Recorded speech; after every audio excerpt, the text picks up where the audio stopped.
भारत के पूर्व प्रधानमंत्री श्री राजीव गांधी हत्याकांड मामले में दोषी पाए गए तथा लगभग 30 साल की जेल की सजा काट चुके एजी पोरीविलन अब वकील बन चुके हैं और ये जो है मद्रास हाई कोर्ट में अब अपनी वकालत जो है वो शुरू करने वाले हैं। नमस्कार, मेरा नाम है मुकेश और आप सभी का बहुत बहुत स्वागत है जजमेंट्स टुडे पर।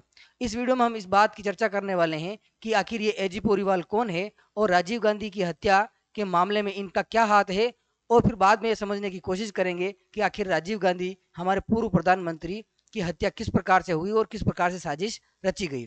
तो साथियों, यहाँ पर आप देख रहे हैं कि ये है एजी पोरीविलन। सुप्रीम कोर्ट से रिहाई के बाद कानूनी पेशे में रखा इनने कदम। तमिलनाडु एवं पुदुचेरी बार काउंसिल में वकील के रूप में नामांकन इन्होंने दाखिल किया है और मद्रास हाई कोर्ट में अब जो है ये क्या कर सकेंगे, वकालत कर सकेंगे और ट्रेनिंग वहां से लेंगे।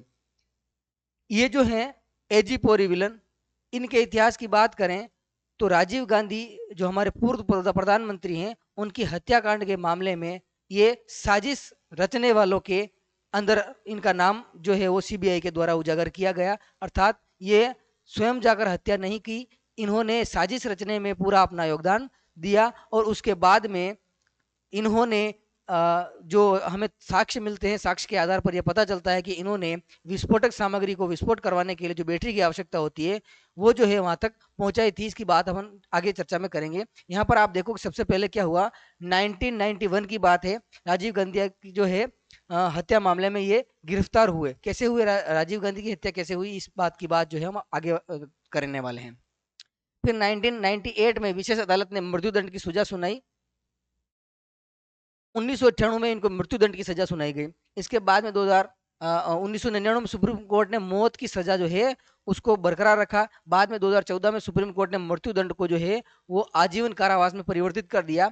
इसके बाद 2018 में राज्य मंत्रिमंडल ने समय पूर्व रिहाई की सिफारिश जो है वो राज्यपाल को भेजी। इसके बाद में 18 मई 2022 को सुप्रीम कोर्ट ने अनुच्छेद 142 का प्रयोग करते हुए इनको जो है इनकी जो है रिहाई को सुनिश्चित किया, रिहाई का आदेश दिया। मतलब 142 जो है अनुच्छेद ये कहता है कि सुप्रीम कोर्ट के पास में अपना विशेषाधिकार है कि वह जो है कानून के दायरे में रहकर जो अपने विशेष अधिकार हैं उनका प्रयोग कर सकती हैं। सुप्रीम कोर्ट के पास में 142 जो अनुच्छेद है उससे उनको विशेषाधिकार प्राप्त होते हैं और उसके बाद में जो है उनको रिहाई दे दी गई।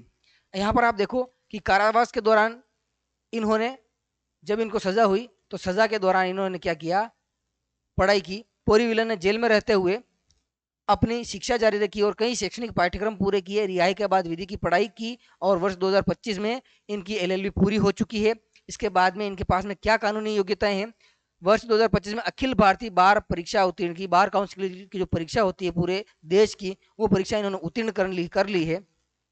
अब जो है ये इसके जो है अब औपचारिक रूप से कानूनी पेशे की शुरुआत कर दी है क्योंकि इन्होंने ये परीक्षा पास कर ली है। मद्रास हाई कोर्ट में अब ये क्या कर सकेंगे, वकालत कर सकेंगे। पोरीविलन ने क्या कहा, मेरी लंबी कानूनी लड़ाई ने ही मुझे कानून की पढ़ाई करने के लिए प्रेरित किया कि मैंने इतनी लंबी कानूनी लड़ाई जो लड़ी इसी से मुझे प्रेरणा मिली है। कानूनी जानकारी के अभाव मैंने मेरे मुकदमे के दौरान कई कठिनाइयां उत्पन्न की और इसी कारण से मैंने जो है एलएलबी की। अब मेरा उद्देश्य मृत्युदंड और मानवाधिकार से जुड़े मामलों पर कार्य करना है। तो ये जो है ये पोरीविलन है, एजी पोरीविलन, जो कि दोषी पाए गए, भारत के प्रधानमंत्री की हत्या के दोषी पाए गए और सजा काट चुके हैं। इन्होंने जेल में रहते हुए अपनी पढ़ाई पूरी की, एलएलबी पूरी की और इसके बाद में अब जो है ये मद्रास हाई कोर्ट में ट्रेनिंग करेंगे, वकालत करेंगे। अब हम ये समझते हैं साथियों कि आखिर हमारे पूर्व प्रधानमंत्री राजीव गांधी की हत्या कैसे हुई। ये है हमारे राजीव गांधी।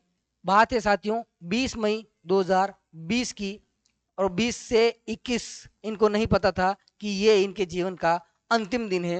होता क्या है साथियों, बात है 21 मई 1991 की, स्थान श्री पेरम्बदूर तमिलनाडु की। ये उस समय लोकसभा के चुनाव चल रहे थे और चुनाव प्रचार में जो है वो गए हुए थे।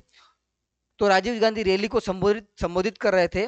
तभी क्या होता है साथियों, एक महिला माला लेकर आती है जिसका नाम जो है वो क्या है, धनु नाम की महिला है जो माला लेकर आती है। और जब ये इंदिरा गांधी जो है, इंदिरा गांधी की मूर्ति पर माल्यार्पण कर फूल अर्पित करके फिर वापस लौटते हुए मिलते आ रहे थे, तो इस महिला ने भीड़ में से आते हुए इनके ऊपर माला चढ़ाई और फिर जैसे ही वो नीचे झुकी और एक बहुत बड़ा बम ब्लास्ट हुआ जिसमें 9 लोग जो है वहीं पर तुरंत मर गए और लगभग 40 के आसपास घायल हुए, कई लोगों की जान माल की जो है हानि हुई। उसने राजीव गांधी के पास जाकर खुद को विस्फोट से उड़ा दिया, जैसा कि मैंने बताया। इस धमाके में राजीव गांधी सहित कई लोग जो है उनकी मौत हुई। इस प्रकार से राजीव गांधी को साजिश के तहत जो है वो विस्फोटक सामग्री से उड़ा दिया गया। अब इस विस्फोट के लिए यानी राजीव गांधी की मृत्यु के लिए जिम्मेदार कौन है? तो इसके लिए जिम्मेदार साथियों ठहराया गया वो है LTTE यानी liberation tigers of Tamil Eelam. इसको जिम्मेदार ठहराया गया क्योंकि ये जो मामला था, क्योंकि ये बहुत बड़ा विशेष जो है मामला हो गया था और इसकी जिम्मेदारी सीबीआई को सौंपी गई थी। सीबीआई ने LTTE यानी liberation tigers of Tamil Eelam को जिसका जिम्मेदार ठहराया और ये अपने जो श्रीलंका है उसके साथ में जो है इससे संबंध जो है वो माने गए हैं, पाए गए। इस हमले के पीछे श्रीलंका का उग्रवादी संगठन यानी ये संगठन श्रीलंका का था और इसी कारण से श्रीलंका और भारत के बीच में जो संबंध है उनके बीच में कई दिनों तक तनाव भी रहा। यहाँ पर देखिए, भारत द्वारा श्रीलंका में शांति सेना भेजने और LTTE के साथ टकराव को इस हत्या का प्रमुख कारण बताया गया। जो उग्रवादी संगठन है इसके साथ में टकराव हुआ है, यहाँ से भारत से सेना भेजी गई उसके कारण, और इसी कारण से राजीव गांधी की हत्या कर दी गई। 21 मई, अगर इसको संक्षेप में देखा जाए तो 21 मई 1991 श्री पेरम्बदूर में चुनावी रैली को संबोधित करने पहुंचे राजीव गांधी। इसके बाद में धनु नाम की महिला आत्मघाती हमलावर आई और उनके ऊपर जो है माला चढ़ाई, माला जो पहनाई उनको, और उसके बाद में वो जैसे ही झुकी विस्फोट हो गया और राजीव गांधी जो है कई लोग के साथ में वहां पर शहीद हो गए। बहुत क्रांतिकारी विचार रखने वाले व्यक्ति थे राजीव गांधी, हम इनको नमन करते हैं। लेकिन ऐसी घटनाएं नहीं होनी चाहिए। ये हमारे देश के लिए बहुत ही बड़ी क्षति थी जो हम आज तक भुगतते आ रहे हैं। गांधी परिवार का पूरा जो है इतिहास रहा है। महात्मा गांधी को नाथुराम गोडसे के द्वारा गोली मारकर उड़ा दिया गया, मार दिया गया, 3-3 गोलियां मारी गई। इसी प्रकार से इंदिरा गांधी को जो है उसके गार्ड ने उनके गार्ड ने ही जो है विश्वासघात करते हुए गोली चला दी। राजीव गांधी जो है इनको भी गोली से यानी बम से उड़ा दिया गया। इस प्रकार की घटनाएं हमारे देश में होती रहती है, तो आप समझ सकते हैं कि पॉलिटिक्स जो है वो कितनी खतरनाक होती है। अब आप इस पर अपनी क्या राय रखते हैं कमेंट बॉक्स में कमेंट करके जरूर बताएं। मिलेंगे इसी प्रकार के किसी अन्य वीडियो में, तब तक के लिए धन्यवाद। Thank you very much. Subscribe करना ना भूलें।